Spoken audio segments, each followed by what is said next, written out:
Историята на днешното видео започна от материал в сайта ни Dizzy Riders BG. Статия, която не планирахме, че ще предизвика такъв интерес, защото не бе фокусирана върху автомобил, а върху машина, която тежи 72 тона с два двигателя, мощност 1300 конски сили, а именно локомотив. По-важното обаче е, че тази машина е изцяло разработена и произведена в България. За мен наистина е голямо удоволствие да ви запозная с Цветелин Колев, който е заместник-управител на Експрес Сервис. Разгледах сайта ви и бях изумен от нещата, които правите и от историята ви, която започва още от 1866 година. Преди да има БДЖ. И преди да има Третата българска държава. Да, всъщност то не е имало българска държава по това време. Как се стигна до тук, до това нещо? И не само до него. Историята е малко дълга, започва преди повече от 150 години, когато в България е построена първата ЖП линия от Русе до Варна. Тя е построена още от османските владетели по тези земи, с идеята да свърже пристанището в Русе с пристанището в Варна. ЖП линията е построена и, разбира се, покрай всяка ЖП линия трябва да има и завод, който да обслужва локомотивите. Така е създаден нашият завод, който е обслужвал първите парни локомотиви по тази първа българска ЖП линия. Транспортна цел е било по-скоро тогава или? С транспортна цел точно така. Английски акционери са построили нашия завод, както и цялата ЖП линия. След освобождението българската държава национализира ЖП линията и нашия завод и след това се създават българските държавни железници. След приватизацията на нашия завод, вече през 90-те години на миналия век, бурни времена, приватизацията, както и в други случаи, се оказва неуспешна. Оригиналният завод, за съжаление, фалира и ние на това ново място строим чисто нови сгради. На практика ние сме продължител на този завод, ние наследяваме традициите, опита. В Русе винаги е имал локомотивен завод и в момента този прекрасен локомотив е нашия най-нов продукт. Това, което ми харесва от комуникацията с теб и всъщност това нещо, което правим, е, че всъщност ти не си човек, който просто е решил да се занимава с това ето така, ами влагаш сърце и душа. От 4 годишен си в сферата на тежките на влаковете, на локомотивите. От съвсем невръстна възраст се занимавам с локомотиви и винаги съм бил из цеховете на локомотивния завод в Русе. Сериозна история и страст най-вече. Страст, това е живота ми, това е професията ми и това е нещото, което ни прави много горди в момента. Портфолиото ви е разностранно. Какво значи МДД-5 и за какво служи този локомотив? Ясно е, че е да тегли някакви неща и да бута, но по-конкретно. Това е дизелов маневрен локомотив, Mobile Diesel Device, а 5 е петата версия. Това е петата версия на нашите дизелови локомотиви, като първият наш локомотив е произведен преди 20 години. От тогава непрекъснато апгрейдваме мощност, параметри, характеристики и това е вече най-новия ни модел, пета версия. Всъщност, първият български локомотив е ваше дело. Точно така. Преди 20 години по поръчка на същия клиент произведохме първия български локомотив. Това е вече пета негова версия. Аз съм виждал локомотиви някакви, но точно такъв не съм. Това е по-различен от този, който се използва за тегляне на пътнически композиции. Да, точно така. Това е маневрен локомотив. Той се използва в индустриална среда с по-бавна скорост, придвижва тежки маневрени състави. Тежки маневри. Той затова има два двигателя. Всъщност 1300 конски сили и по 18 литра единия двигател. Да, той е изключително икономичен и с оглед на енергийната ефективност го направихме да е с два дизелови двигателя. В случай на необходимост само се включва втория двигател, а когато локомотива се придвижва без вагони, тогава може да се използва само единия дизелов двигател. Да, като разход каза икономичен. Изключително е икономичен. Значи на празен ход и с минимални обороти един двигател гори около литър и 300 грама на час. Литър и 300 на час? Да, едва литър и 300 на час. Скоро си спомням, снимахме Шкода Фабия R5 състезателната, която в състезателно темпо гореше 0,6 литра на километър. Значи, ако мога да направя някаква аналогия, но тя е 1300 кг, тук имаме 72 тона. Също 72 тона, но може да тегли доста по-сериозни товари от собствената си. Да, разбира се, локомотива може да тегли и влакове от около 3000 тона, но това в практиката рядко се налага. Ясно е, че не е направен да ускорява бързо и така нататък, но все пак до 60 км в час ли можеше да се движи? Максималната скорост на локомотива е 60 км в час, а неговото най-голямо предимство е изключителната енергийна ефективност, а също и неговата екологичност. Това е най-чистият локомотив в Европа с най-стриктни екологични норми. Тоест, както за колите има Евро 5, Евро 6 и така нататък, тук има аналогични някакви. Дизеловите двигатели са Stage 5, последен модел на Caterpillar, който излезе едва миналата година. Това е офроуд норма за дизелови двигатели и все още тази екологична норма не е задължителна за локомотивите. Именно за това ние сме първите в Европа, които сме произвели дизелов локомотив с еконорма Stage 5. Офроуд имаш предвид, защото офроуд техниката, която е, т.е. не е онроуд. Онроуд са камиони, автомобили и всякакви други роуд неща. Добре, примерно багери, локомотиви, такъв род техника е офроуд. А колко време отнема, всъщност, защото доколкото разбирам, ти се занимаваш активно с измисленето на нещата по това нещо, не го виждаш някъде и прекопираш и така нататък, сядаш и го мислиш като дизайн, като техника или колко време ти отнема и как става цялото нещо? Този конкретен локомотив е замислен по специфично задание на нашия клиент. Той ще извършва специфична работа в точно определен циментов завод в България. И така започва всъщност. Всичко започна според конкретната необходимост на нашия клиент, които ни помолиха да измислим решение за техния конкретен проблем. Нуждите им. И ние разполагаме с единствения екип от локомотивни инженери и специалисти в България. Просто го направихме локомотива. Беше логично към вас да се обърнат. Да. Да ти призная, обикновено, когато клекна така до автомобил, обяснявам колко инчи са дисковите спирачки, гуми, джанти, че има завиващи оси и такива неща. Тук почти нямам представа и не знам какво да кажа. Метални колела, как спира това нещо, окачването какво е въобще? В нашия случай колелата са с диаметър 920 мм. Не знам това колко цола е, но са 920 мм. Това е така нареченото първично окачване. Всяка една колосна локомотива, ние имаме 4, се връзват към рамата с така нареченото първично окачване. Виждате двете пружини с амортисьор. След това самата талига, чрез така нареченото вторично окачване, вече се връзва към рамата на локомотива. Движението се предава от колосите към рамата на локомотива посредством тези тягови ramена. А талигата е това нещо, което обединява. Точно така. Двете колоси се обединяват в талига. А какво е задвижване? Всичките ли са задвижващи колела? Да, всяка колос е задвижваща. Няма как да е иначе. Във всички локомотиви е така.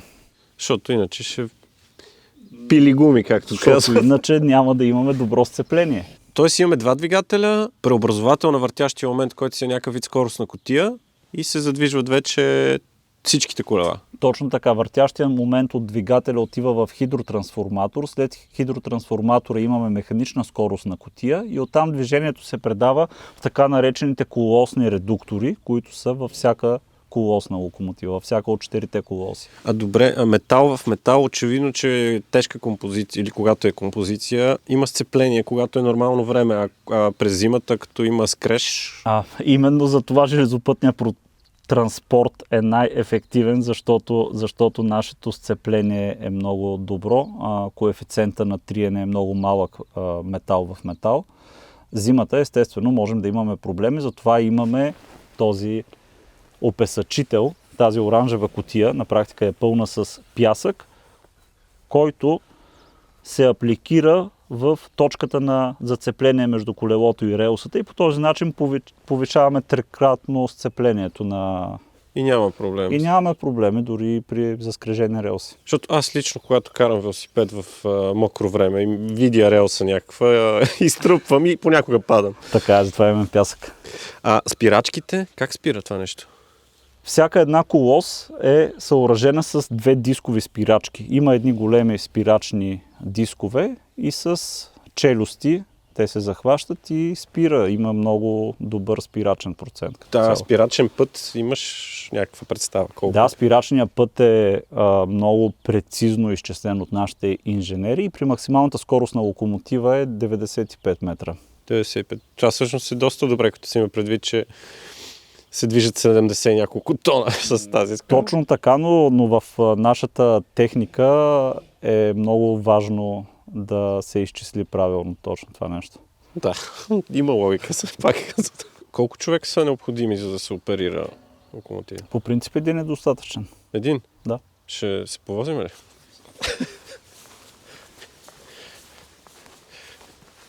Втори може да влезе, предполагам. Разбира се.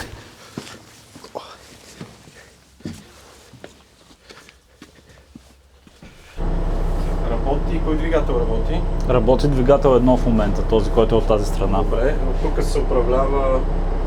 Всъщност е написано на български.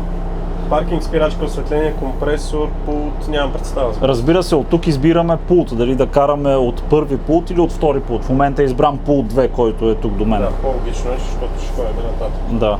Тъчскрин. Добре. Обороти 650. Това са минималните обороти на двигателите. В момента сме на 650 оборота. И за да потеглим, първо, естествено, трябва да се подсигурим, че имаме достатъчно въздух. Гледаме манометрите, че имаме достатъчно въздух, за да задействаме спирачките. Разбира се, локомотива има и софтуерна защита, да не може да потегли, ако налягането е по-малко от необходимото. Но в момента сме окей. Да потегляме? Да потегляме. Избираме посока. Това е селектора на посока. Посоките са само две при нас, напред и назад. Разбира се, не съм освободил ръчната спирачка. Паркинг спирачка да се освобождава от тук. И след това можем да потеглим. Подаваме звуков сигнал.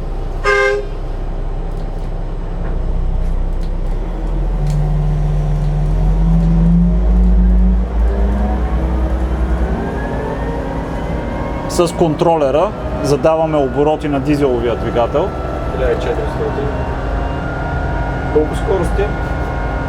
Локомотива има 4 скорости. В момента имаме индикация, че сме на първа скорост.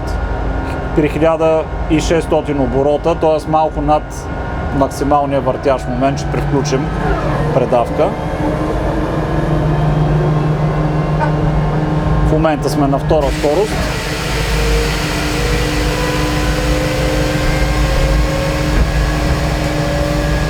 И сега ще спрем. Виждате как се пълни манометъра на спирачните цилиндри. В момента апликираме въздух върху спирачката и спираме. Оборотите автоматично се разтоварват и стават минимални. Не изглежда много трудно, стига явно да знаеш за какво е. Тънкостите при локомотивите са по-скоро да внимаваш с прикачения товар, да имаш усещането за маса и за инерция. Това е много важно. Физически закони. А това нещо защо не е закачено за таблото? Това е радиодистанционното управление. Искаш ли да покараш локомотива? Дистанционно? Да, той се управлява радиодистанционно. Рейнджа му е около 1 км.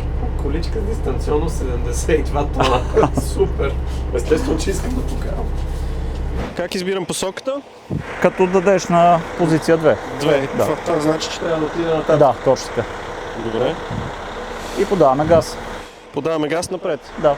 Колко струваше локомотива? 2 милиона евро. 2 милиона евро. Влакче дистанционно за 2 милиона евро. Така е. Дано не объркам нещо. Напред. Да, напред. Даваме газ. Още един път.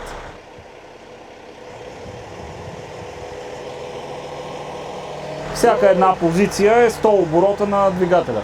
Тоест мога да ускоря. Да. Ти повишаваш оборотите на двигателя. В режим дистанционно управление максималната скорост е 20 км в час. Доста странно се чувствам, честно да ти кажа. Спас, може ли да покрие застраховката ни това нещо? Никакви грижи. Добре, сега за да спра назад, нали така? Да, назад.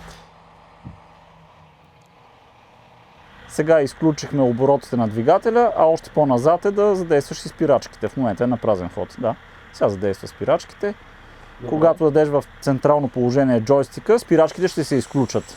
Това е освобождаването на въздуха от спирачките. В момента можеш да обърнеш посоката. HL 8,8 бара, HB 5,2 бара. Да, HB, да, окей си. да. Добре, сега посока напред. Да, посока напред. Пичове, не сте на релсите, нали? Защото идвам. Така. Да, на газ. Тоест едно побутване е с 100... 100 оборота на двигателя.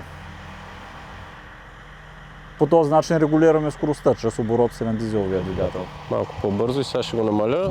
И ще спра. Ако искаш да направим тест с паз, застани на релсите.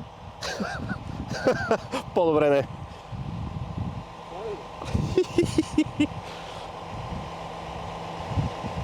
Добре, сега ще освободя.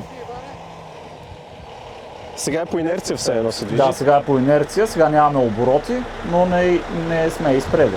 Добре, сега ще го натисна още малко. Натискам, задържам. Заковахме. Посоката ми е правилна и газ. Да, на газ. На помпи 2-3 пъти. Достатъчно ли е, за да минем? Да.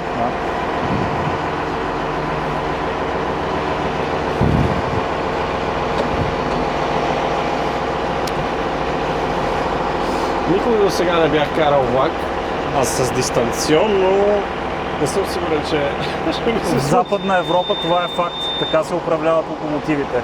За да имаш видимост повече. За да имаш видимост и за да може един човек да управлява локомотива. Да. Добре.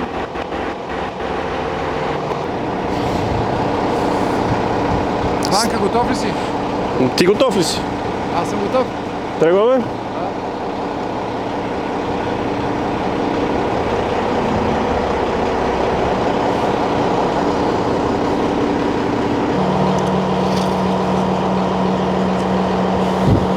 Идеално. Бутончето, че не съм заспал. Тук минахме добре. Какво е усещането? Сериозно? Нестандартно със сигурност. Това да ти Много кажа, яко. Това, Много. това и джезата не го е правил сигурно. Така че го биеш поне по един паралел. Със сигурност. Нормален ден в офиса. И спираме. Добре, спирай.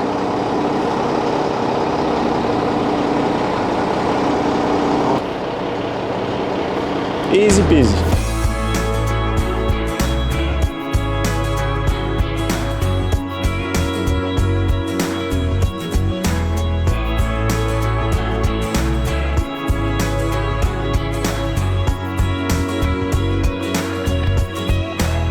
А сега се намираме в родилното отделение на онова бебче, там, което е голямото.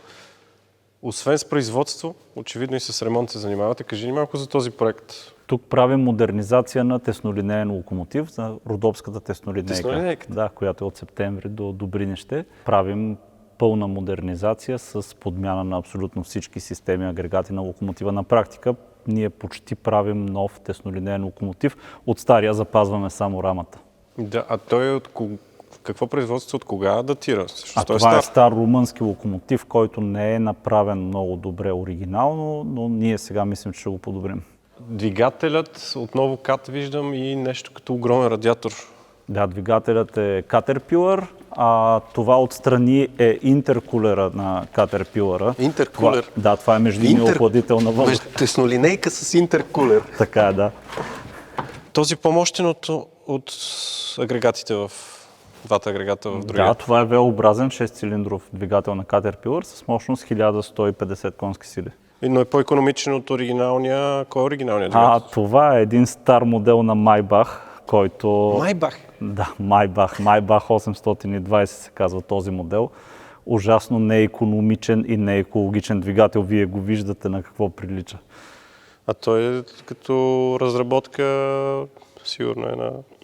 Двигателят е, 60-70 разбира се, немски модел, но е произведен в Румъния под лиценз. Да, може и да е на 100 години. Тоест тук освен двигателя, всъщност реновирате абсолютно всичко, ще има нова надстройка.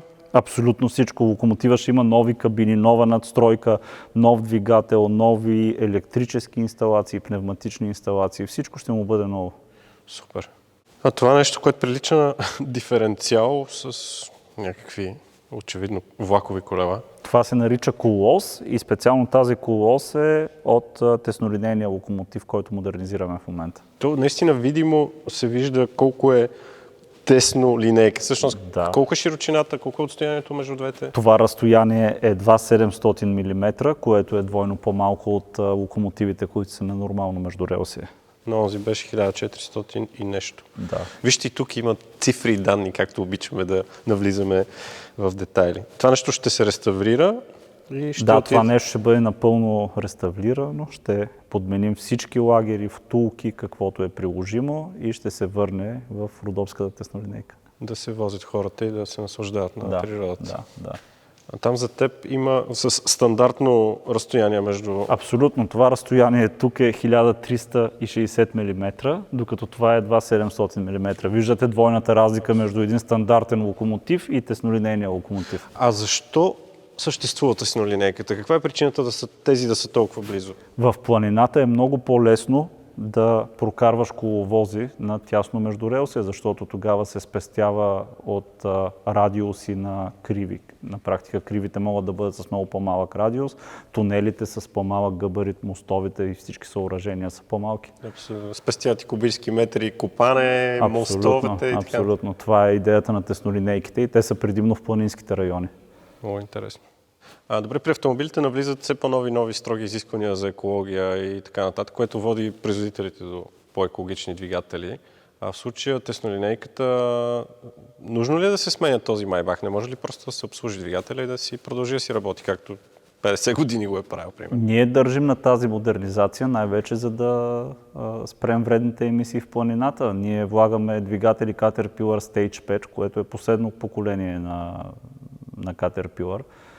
По този начин в планината единствената ни емисия от дизеловия двигател ще бъде чиста пара.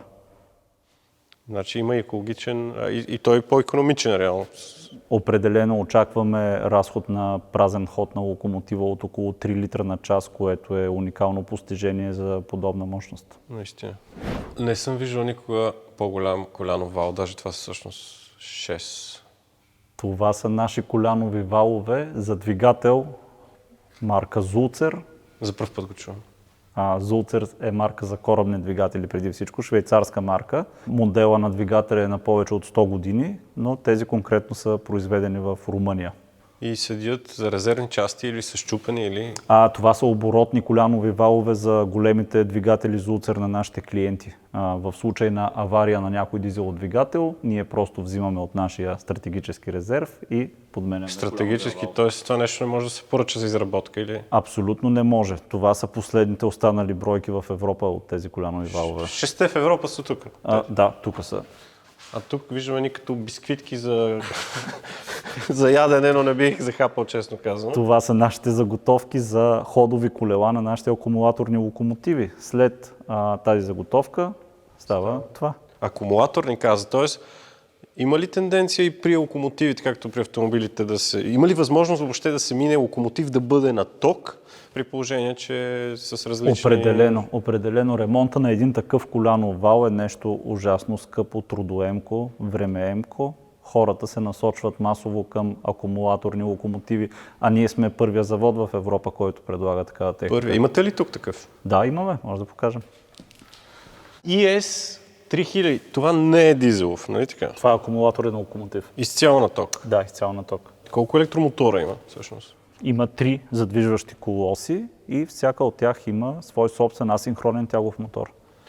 Защото при електромобилите голям проблем е, че са много тежки. Не, това при нас е търсен ефект. Виждате, че рамата е направена от ламарина с дебелина 100 мм. Ние сме длъжни да постигнем маса от 48 тона в сравнително компактни размери. Тоест това, че батериите тежат, всъщност те са... Батериите са оловни и ние съзнателно търсим оловни батерии за тези локомотиви, защото постигаме компактна маса. То сигурно е различно в сравнение с автомобилите, защото там се гледа максимален пробег, но тук все пак не отиваш някъде на почивка с локомотива. Точно така. Такъв капацитет са и горе-долу как се измерва техния заряд. Мисля, не заряд, ами колко може да работи с този локомотив с един заряд, да го наречем. Обикновенно локомотивът е оразмерен, за да покрива една работна смяна на дадена товаро-разтоварна площадка, като там той може да маневрира до 3000 тона, което е огромен товар. На практика енергийната ефективност идва преди всичко от това, че ние спираме рекуперативно, т.е. при всяко спиране на огромната маса от 3000 тона, ние не губим топлинна енергия, а печелим енергия обратно в акумулаторите. Има рекуперация като при автомобилите? Абсолютно, да. Асинхронните мотори позволяват това. Как се случва с инвертор някакъв? Да, през инверторите, през тяговите инвертори. Нещо. Да, това е инвертора, който управлява мотора и при спиране тока се реверсира и отива обратно в батериите. Тоест тук масата отново помага. Масата е в помощ. Именно за това акумулаторните локомотиви са абсолютното бъдеще на индустриалните ЖП маневри. Добре, можеш ли да направиш аналогия спрямо дизелов като разход в литри, в левове всъщност, например? Има ли? Да, вече имаме добри примери из цяла Европа, където сме заменили големи дизелови локомотиви с подобни машини и като пример мога да дам, че в даден завод дизеловия локомотив разхода му е 400 литра за една смяна, докато батериите на този малък локомотив ги зареждаме за едва 20 евро. 20 евро срещу 400 литра, срещу 400 евро, да речем, разход. А като капацитет и време за зареждане, горе-долу? Батериите са напълно заредени за 5,5 часа. Заряда е бавен, но обикновено в индустриалната среда хората могат да си го позволят това нещо. Да, горе-долу и с електромобилите, всъщност даже по-бързите електромобили се зареждат. Това е бързо зареждане. Естествено имаме и fast charging технология, но тя е опционална. Тя не се търси толкова в такъв случай. Тук даже виждам колко всъщност е дебела рама ли се казваше? Да, това е рамата на акумулаторния локомотив. На бъдещ акумулаторен? Да, на бъдещ акумулаторен локомотив и S3000. Това е в момента вече стандарт в индустриалните маневри в България, за наша радост. И в тази връзка няма как да не те попитам, тъй като много различни технологии видях тук, интересни неща. Имате ли начертани вече планове през следващата няколко години или дори до година какво да правите? Да, ние ще продължим да акцентираме върху акумулаторните технологии, като за следващата година вече имаме план за високоволтов акумулаторен локомотив с напрежение 650 волта и с тягови мотори асинхронни от по 200 кВт. Мислим, че бъдещето отива натам при локомотивите. Дигат се волтажа, по-бързо се зарежда, по-ефективно работи. Да, с напредъка на акумулаторната технология се увеличава и бройката на локомотиви и на модели локомотиви, които преминават на акумулаторно захранване.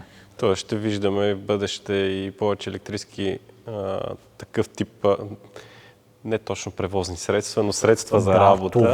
Това е еко преди всичко и това е ефективно. И най-хубавото е, че ще виждаме български такива изделия, които тук ги правите. Точно така. Ние тук проектираме и ще продължим да проектираме акумулаторни локомотиви.